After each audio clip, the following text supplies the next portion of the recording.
নমস্কার শ্রোতা মণ্ডলী, বড়রা আমার প্রণাম নেবেন আর ছোটরা আমার ভালোবাসা নিয়ে। আজকেও স্বামী শরণানন্দজির একটি খুব সুন্দর জীবনীর ভিডিও নিয়ে আপনাদের সকলের সামনে উপস্থিত হয়েছি। আশা করছি যে আপনাদের এই ভিডিওটি খুব ভালো লাগবে। আর যারা আমার ভিডিওটা দেখেননি তাদেরকে বলবো আপনারা একটু প্লিজ আমার পুরনো ভিডিওগুলো একটু দেখে নেবেন, নাহলে বুঝতে একটু অসুবিধা হতে পারে। তো চলুন কথা না বাড়িয়ে ভিডিওটা শুরু করা যাক। 1960-এ জয়রাম মহারাজের ডাক আসে বেলুড় মঠ থেকে। 1960-এর 18ই ফেব্রুয়ারি ভগবান শ্রী রামকৃষ্ণদেবের পূর্ণ আবির্ভাব তিথিতে পরম পূজ্যপাদ সংঘাধ্যক্ষ শ্রীমৎ স্বামী শঙ্করানন্দজির কাছ থেকে তিনি সন্ন্যাস দীক্ষা লাভ করেন। তার নতুন নাম হয় স্বামী শরণানন্দজি মহারাজ। সন্ন্যাস দীক্ষার আগের দিন অনেকেই তারা উপবাস করেছিলেন। একজনের শরীরে এর ফলেই হয়তো কিছু অসুবিধা দেখা দেয়। খবরটি পূজনীয় শঙ্করানন্দজি মহারাজের কাছে পৌঁছানো মাত্রই তিনি সবাইকে ডাকেন আর বলেন, আমি কিন্তু তোমাদের মারতে চাই না।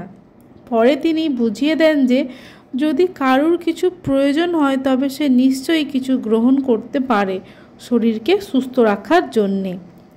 সন্ন্যাস দীক্ষার পরে পূজনীয় প্রেসিডেন্ট মহারাজ শঙ্করানন্দজি সকলকে কাছে ডাকেন এবং সদ্য সন্ন্যাস দীক্ষা প্রাপ্তদের উপদেশ দান শুরু করেন এই বাক্য দিয়ে, আজ তোমরা সমস্ত অহংকারকে ত্যাগ করার প্রতিজ্ঞা নিয়েছ। এই দুটি বিষয়ই পূজনীয় স্বামী শরণানন্দজির কাছে খুব আকর্ষণীয় মনে হয়েছিল। পরবর্তীকালে তিনি নতুন সন্ন্যাসীদের নিজেও এমন কথাই বলতেন।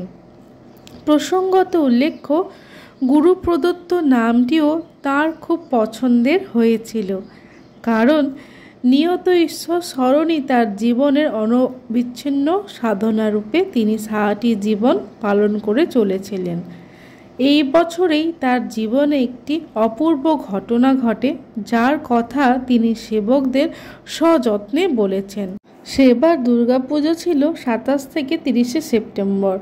তিনি সপ্তমী তিথিতে বেলুড় মঠে যাওয়ার কথা ভেবেছিলেন, কিন্তু তার গায়ে একটু জ্বর এসেছিল। তখন ভোর 4টে। হঠাৎ একটি স্বপ্ন দেখতে শুরু করলেন তিনি একটি বাড়ি থেকে বেরিয়ে আসছেন। পরবর্তীকালে সেই বাড়িটিকেও তিনি চিনতে পেরেছিলেন বলরাম বসুর বাড়ি হিসাবে।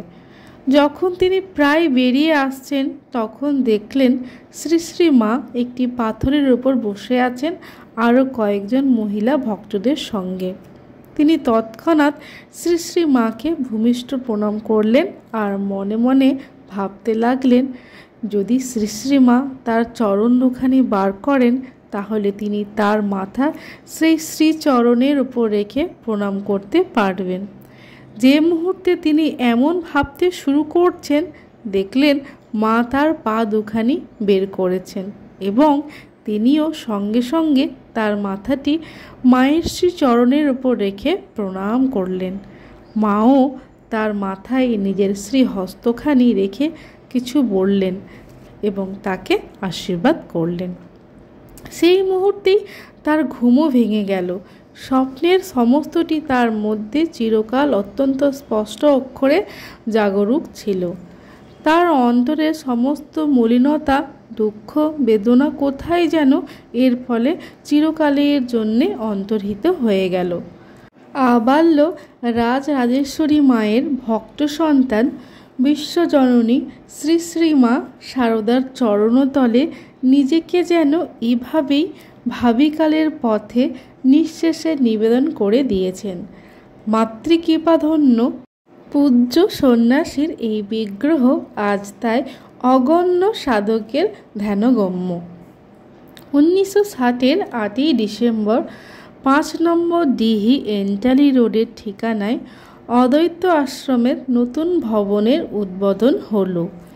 উদ্বোধনের সময় পূজনীয় মাধবানন্দজি মহারাজ ভূমি স্পর্শ করে প্রণাম করলেন।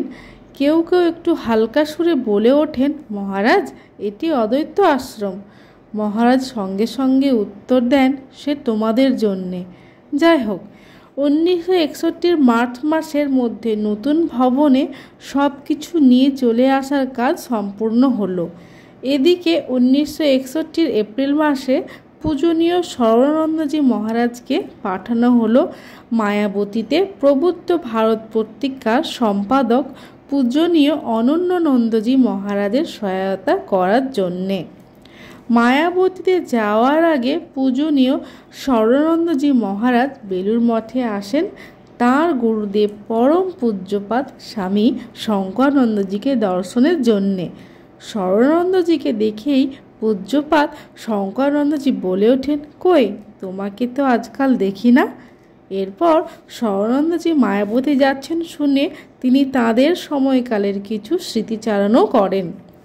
স্বর্ণানন্দজিও এই সময় মায়াবতীতে থাকার চারিদিকে অরণ্যানী আর তুষারবৃত্ত পর্বতশৃঙ্গ ঘেরা হিমালয়ের কোলে দিন যাপনের স্বপ্ন দেখতেন। এই স্বপ্ন তার জীবনে যেন অনেকটা অপ্রত্যাশিতভাবেই সফল হওয়ার পথে এসে দাঁড়ালো। অদ্বৈত আশ্রমের তদানীন্তন প্রেসিডেন্ট পরম পূজ্যপাদ শ্রীমৎ স্বামী গম্ভীরানন্দজির সঙ্গে তিনি বারাণসী, লখনৌ হয়ে টনকপুর পৌঁছালেন। পরের দিন সকালের বাসে বসার জায়গা না পেয়ে দুপুর 1টায় অনেক বলে কয়ে আরেকটি বাসকে রাজি করিয়ে তারা লোহাঘাটের দিকে যাত্রা শুরু করলেন। সেকালে লোহাঘাট ছিল প্রায় নির্জন একটি অঞ্চল। রাতে সেখানে নেমে তারা টর্চের আলোয় মায়াবতীর দিকে হাঁটা শুরু করলেন। গম্ভীরানন্দজি মহারাজ আগে আগে চলছিলেন আর তার পেছনে যাচ্ছিলেন স্বর্ণানন্দজি মহারাজ। একটি জায়গায় পথটি দুভাগে ভাগ হয়ে যায়।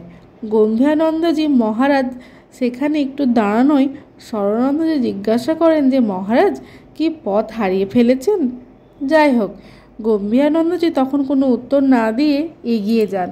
পরে অদ্বৈত আশ্রমের অন্যদের বলেছিলেন, দেখো আমি এই রাস্তা দিয়ে 10 বছর ধরে আসছি আর এই ছেলেটি জিজ্ঞাসা করছে যে আমি পথ হারিয়ে ফেলেছি কিনা।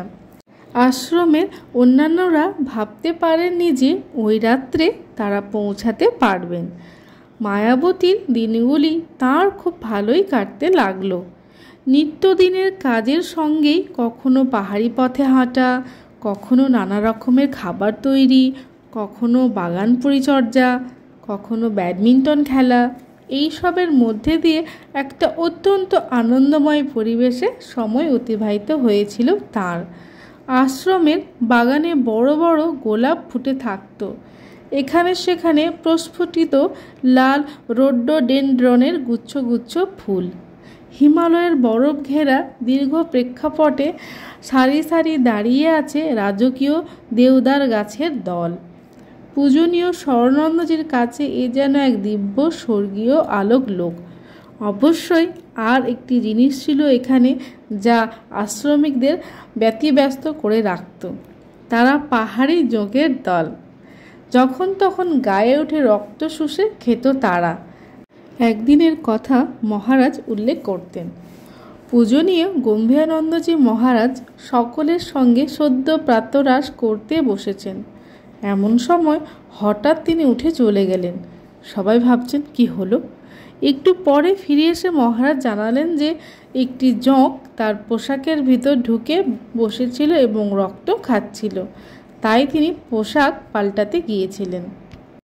এখানেই একবার উত্তরপ্রদেশের তদানীন্তন মুখ্যমন্ত্রী সিবি গুপ্তা একটি বিরাট দল নিয়ে আসেন মায়াবতী দর্শন করতে।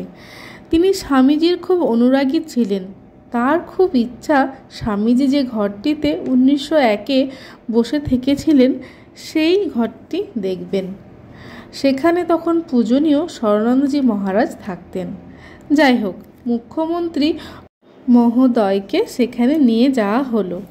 পূজনীয় স্বর্ণানন্দজি তার বাক্সের ওপর একটি গেরুয়া কাপড় রেখে সেখানে ঠাকুরমা স্বামীজির ছবি রেখেছিলেন।